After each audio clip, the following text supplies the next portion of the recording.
ma'am. Good morning po. Ako po si Catherine Lorente, ang imuang social worker today. And pwede ba na akong pangayonan mo ang name po? Ako dahil si Sophia, ma'am. Age po? 32 years old. Taga-asa ma'am? Dampalan, Dapitan City. Okay. So, unsa akong matabang sa imo karon ma'am? Isa ko ka single mother. Bago rahay ako nawada ang trabaho.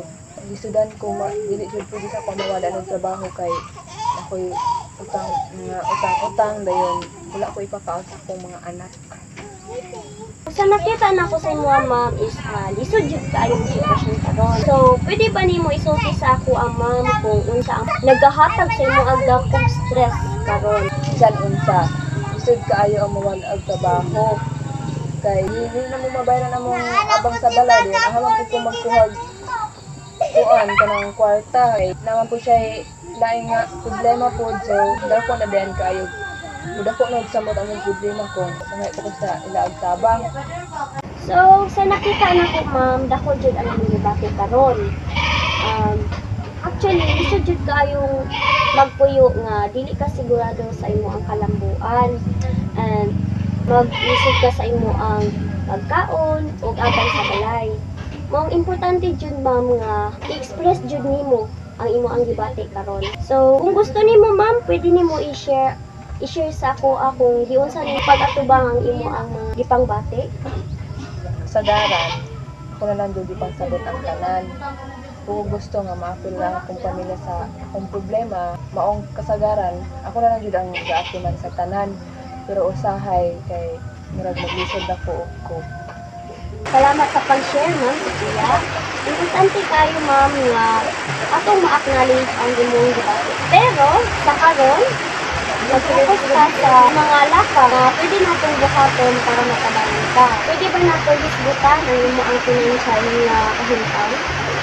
Asa nga mga bills nga pinakadako nga problema ang imong anak pinaatubang ka rin?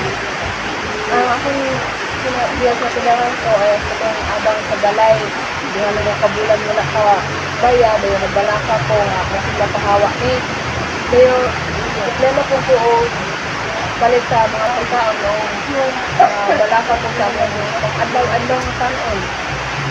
Nakita na ko ma'am nga lisod kaayo ang imo ang sitwasyon.